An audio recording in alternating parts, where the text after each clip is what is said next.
Alors, on se retrouve en l'an 117, en plein cœur de l'Empire romain. C'est la fameuse Pax Romana, une époque de paix. Enfin, en théorie. Parce que c'est justement là que notre histoire commence, celle d'un gouverneur qui veut bâtir la cité parfaite et qui va peut-être tout faire s'effondrer. La grande question, c'est comment on bâtit un empire? Eh bien, pour le savoir, on va suivre pas à pas les décisions d'un gouverneur, de la toute première route qu'il va poser jusqu'à sa toute dernière pièce de monnaie. C'est une véritable saga de construction, d'ambition et bien sûr de conséquences. Allez, on rentre dans le vif du sujet. Au début, tout est très modeste. Notre gouverneur débarque sur une terre inconnue, une île qui a l'air immense, avec des paysages franchement spectaculaires. Sa toute première mission, c'est simple, explorer les environs, il tombe même sur des baleines et bien sûr il commence à tracer des routes. Et attention, on est chez les Romains, ces routes elles se doivent d'être parfaitement droites. Parce que oui, pour construire, il faut des matériaux. Et le point de départ de tout, c'est le bois. C'est la toute première chaîne de production, la base de tout. Le principe est simple. Un bûcheron coupe les arbres, une scierie transforme ça en planches et un entrepôt stocke le tout. Simple, efficace et absolument essentiel pour la suite. Bon, maintenant qu'on a les bases, on passe au cœur du réacteur, si on peut dire. Parce que dans une cité romaine, il ne suffit pas de poser des bâtiments. Non. Le plus important, c'est de garder ses habitants contents. C'est vraiment ça, le moteur de toute la croissance. Et au début, les premiers habitants, les libertus, n'ont pas des besoins très compliqués. En gros, il leur faut à manger, genre des sardines et de la bougie, un endroit pour se retrouver, comme une taverne ou un marché, et puis des vêtements, des tuniques, pour être un minimum présentable. Chaque besoin satisfait, c'est une nouvelle brique qu'on ajoute à la ville. Et au milieu de toute cette planification super sérieuse, il y a ce petit moment assez drôle. Au moment de construire sa pêcherie, le gouverneur observe un banc de poissons qui tourne en rond, et là il lâche « c'est un odane de poissons ». Comme quoi, même la faune marine n'échappe pas à la vision stratégique romaine. Et là, premier vrai dilemme. Un libertus, un esclave qui vient d'être affranchi, croise le chemin du gouverneur. Le pauvre homme peine sous une charge super lourde. C'est un vrai tournant. Qu'est-ce qu'il va faire? Aider? Ignorer?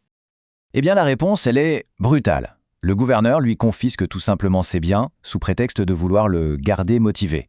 Le gain immédiat, 20 petites unités de bois. Mais le coût, c'est une chute de 50 points de bonheur pour toute la ville. C'est vraiment le premier indice qui montre que l'ambition de ce gouverneur a un prix. Et ce n'est pas lui qui va le payer. Allez, on avance. La ville continue de grandir et forcément, la société devient plus complexe. Les citoyens de base, les libertus, peuvent évoluer. Et c'est cette évolution qui va débloquer de nouvelles constructions, de nouvelles productions et bien sûr, de nouveaux problèmes. La différence entre les deux est assez simple. D'un côté, on a les libertus. Ils font le travail manuel et leurs besoins sont basiques. Mais pour passer à la vitesse supérieure, il faut des plébéiens. Eux, ils occupent les postes plus qualifiés, mais en échange, ils sont beaucoup plus exigeants. 3 types de nourriture, plus de services. Bref, ce sont eux le vrai moteur de l'industrie. Pour bien comprendre cette complexité, prenons un exemple concret. La production de tuiles. D'abord, il faut un puits d'argile, qu'on peut seulement placer près d'une rivière. Ensuite, il faut du charbon, qu'on produit dans la forêt. Et enfin, un four à tuiles, qui va utiliser les deux. Et c'est là qu'une nouvelle mécanique entre en jeu. Ce bâtiment a des effets négatifs, comme un risque d'incendie pour tout ce qui est construit autour. Et pendant que la ville s'étend, on a droit à un autre petit moment assez savoureux.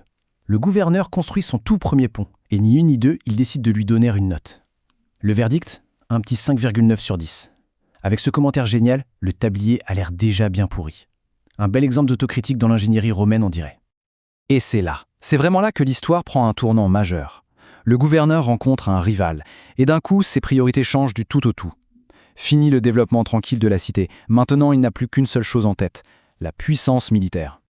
Parce que, attention, se construire une armée, c'est un énorme défi logistique. Pour avoir des armes, il faut toute une chaîne de production de fer. Pour les navires, il faut du chanvre, des voiles, des chantiers navals. Et pour les soldats, il faut une grosse population de plébéiens, des gens qu'on ne peut donc plus utiliser pour faire tourner l'économie. Chaque soldat, chaque navire, ça coûte une fortune en ressources et en main-d'œuvre. Et là, on voit vraiment le côté sombre du gouverneur. Son rival, qui n'est au courant de rien, lui envoie un cadeau de 10 000 pièces d'or comme un signe de paix. Et notre gouverneur? Il accepte l'argent, sans hésiter une seconde, tout en continuant à planifier son attaque. Clairement, l'ambition passe bien avant l'odeur. Et on arrive au point de rupture, le moment fatidique de cette histoire. Parce que oui, la guerre a un prix. Et le gouverneur est sur le point de la prendre, de la manière la plus violente possible. Le contraste avant-après est juste saisissant. Avant cette folie militaire, la ville était florissante, les caisses étaient pleines, tout le monde avait du travail. Et après, c'est le chaos total. L'entretien de l'armée coûte une fortune et met les finances à zéro. Il manque des travailleurs partout, ce qui paralyse toute l'économie. Et pour couronner le tout, la ville est littéralement en train de brûler. Et ce chiffre résume tout. Moins 3000, c'est ce qui reste dans les caisses. La ville est en banqueroute. La machine de guerre a tout simplement dévoré l'économie. Et c'est là qu'il réalise. C'est le moment de lucidité, l'aveu d'échec total. Il le dit lui-même. Je crois que j'ai tout gâché.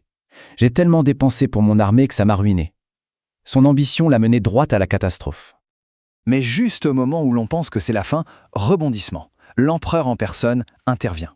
Il envoie une aide d'urgence de 20 000 pièces d'or. Ce n'est pas un cadeau, c'est une toute dernière chance. Une ultime occasion de tenter une attaque de la dernière chance. Voyons comment se déroule cette dernière tentative désespérée. D'abord, la bataille navale. C'est un désastre. Le navire amiral coule. Ensuite, l'assaut sur la terre ferme. C'est un échec. L'armée est anéantie. Le rival, lui, survit et repousse l'attaque. Bilan de l'opération. Une perte totale. Absolument tout a été perdu. Alors, qu'est-ce qu'on retient de toute cette histoire ? La première leçon, c'est qu'une armée, aussi puissante soit-elle, ne sert à rien sans une économie solide derrière. La deuxième, c'est que si on sacrifie le bien-être de ses habitants pour la gloire militaire, on court à la catastrophe. L'ambition démesurée, ça finit toujours par se payer. Et enfin, une leçon toute simple, une ville en feu chez soi, ça ne peut pas gagner une guerre ailleurs. Et tout ça, ça nous laisse avec une question finale. À quel moment est-ce que les fondations qu'on a mis tant de soin à construire deviennent-elles en fait le plan de notre propre chute ? La frontière entre l'ambition qui crée et celle qui détruit, elle est souvent très mince. Et on ne la voit la plupart du temps que lorsqu'il est déjà bien trop tard.